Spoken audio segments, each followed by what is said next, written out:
Lepo pozdravljeni na tale petkov dopoldan. Mi smo seveda kje drugje kot v naši volilni kavarni na Miklošičevi ulici v centru Ljubljane. Pridite mimo, tukaj imamo dogodke, pa naše funkcionarje in seveda tudi naša ekipa, ki kuha kavico, vas bo zelo vesela. Tako da vljudno vabljeni. Zdaj pa začnimo petkov dopoldan z našim prvim gostom, kandidat gospod Franjo Naraločnik, naravnost iz Ljubnega. Pozdravljeni. Pozdravljeni tudi vi in prav vesel sem tega srečanja. Pozdravljeni.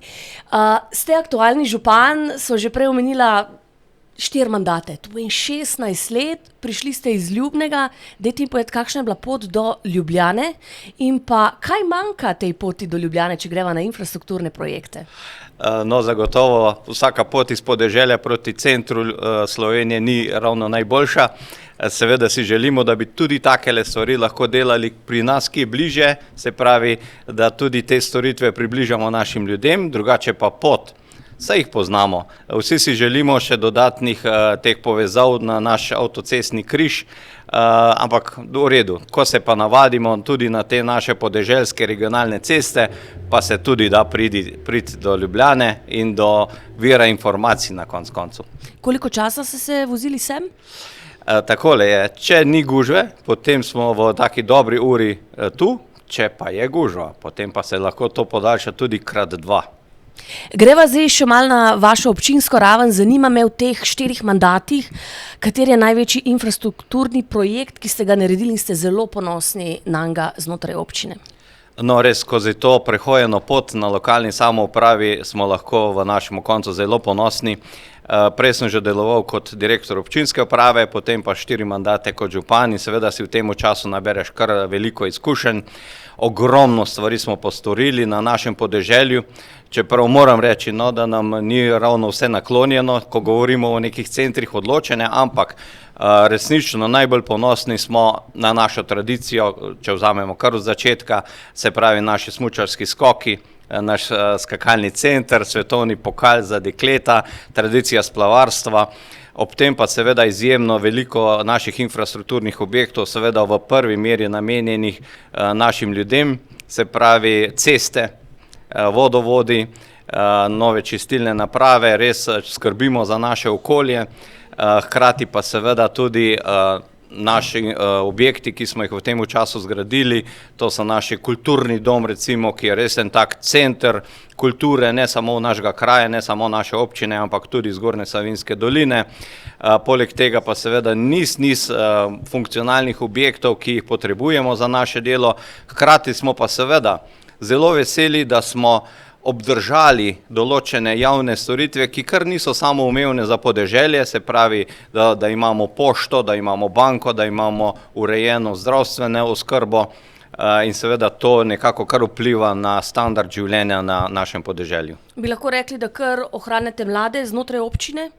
Populacijo kot tako? Demografska slika ni ravno najlepša, to tako vemo iz slike podeželja in seveda tudi temu je namenjeno moje nadaljevanje te moje kariere ali pa kakorkoli delovanje, se pravi izboljšati demografsko sliko za naše podeželje, nuditi več stanovanj.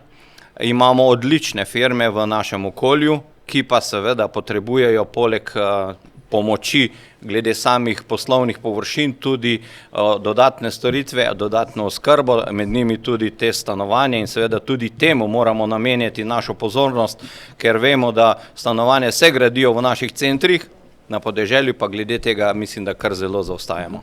Zdaj pa smo v predvolilni kampanji, zanima me vaši razlogi za odločitev, da greste kandidirati za poslanca za državni zbor. Slika bo malo drugačna, ukoliko ratate poslanec, se pravi, zdaj pa gremo iz lokalne na državno raven. Kako to, da ste se odločili za to? Pa mogoče vi v bistvu ste že dalj časa, lahko povemo kar javno, v SLS stranki oziroma preferirate s to stranko, zdaj smo pa skupna lista. Kako recimo v tej kampanji ljudje gledajo znotraj občine, spravi vaši občani, na to, da se mi povezujemo? No, zagotovo ta odločitev ni bila ravno lahka. Zdaj kot prvo je resnično bila ta odločitev temeljila na tem skupnem povezovanju in tu mi je res skupna lista padla kot naročena. nekako tudi pooseblja to našo Zgornjo Savinjsko dolino, to naše razmišljanje in seveda to je bilo moje prvo vodilo. Glede na to pa, da Ljubljana redko pride do naše Zgornje Savinjske doline, je najbrž čas, da gremo mi do Ljubljane in da tudi tam na nek način pomagamo soustvarjati nov način razmišljanja za naše podeželje.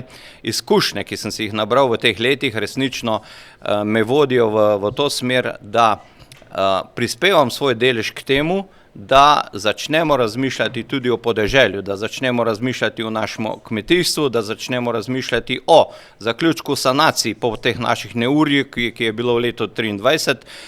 To so moja osnovna vodila, da tudi to gospodarstvo, ki ga potrebujemo zaradi socialne in druge varnosti, obdržimo in da tudi tej naši trajni oskrbi, tako prehrambeni predvsem, namenimo svoj prostor in pripeljemo sredstva, ki bodo ljudi nagovarjala, ki bodo naše kmete nagovarjala k temu, da ostanejo in da delajo naprej v kmetijstvu, da proizvajamo svojo hrano, kvalitetno hrano z čim krajšimi verigami in da skrbimo seveda tudi s tem za to, da mlade obdržimo v naši dolini, da jim zagotovimo delovna mesta, da lahko ostanejo na naših kmetijah. Seveda bodi to moje osnovno vodilo za mojo kandidaturo. Glede na to, kaj ste povedali, lahko že malo sklepam, katere odbore boste pokrivali, vkolikor postanete poslanec Državnega zbora. Tako da, ja, zdaj me pa zanima tale volilna kampanja. Kakšne dogodke, kako se udejstvujete, kako se pogovarjate z ljudmi, kje vas lahko najdejo občani v tem času? Ja, kot župan sem seveda prisoten kar povsod. Pomlad je čas občnih zborov, pomlad je čas še drugih srečevanj, tako da sem kar vsak dan nekje. Povabil sem seveda k sodelovanju vse naše tudi te odbore, ki delujejo v naši dolini, se pravi tudi ti prijatelji, sodelavci nekako mi pomagajo pri tem, tako da iščemo prave točke, kjer lahko nagovorimo ljudi. Ta vikend bo seveda spet zelo pester. Grem v zgornji del doline proti Ljubčam, proti Solčavi, ob tem pa seveda imam tudi obveznosti v spodnjem delu. Tako da kot župan seveda hitreje najde pot do ljudi, ker jih prvič pozna to lokalno okolje, kot drugo tudi ta dolgoletna praksa ali pa dolgoletno srečevanje z ljudmi iz doline mi odpira določena vrata in je seveda pri tem vse lažje. Dela pa ne zmanjka in tudi se zahvaljujem vsem, ki mi pri tem pomagajo, koordinirajo in bom rekel na nek način tudi olajšujejo moje delo, moj čas, ki ga lahko namenim res v kvalitetno srečevanje z ljudmi.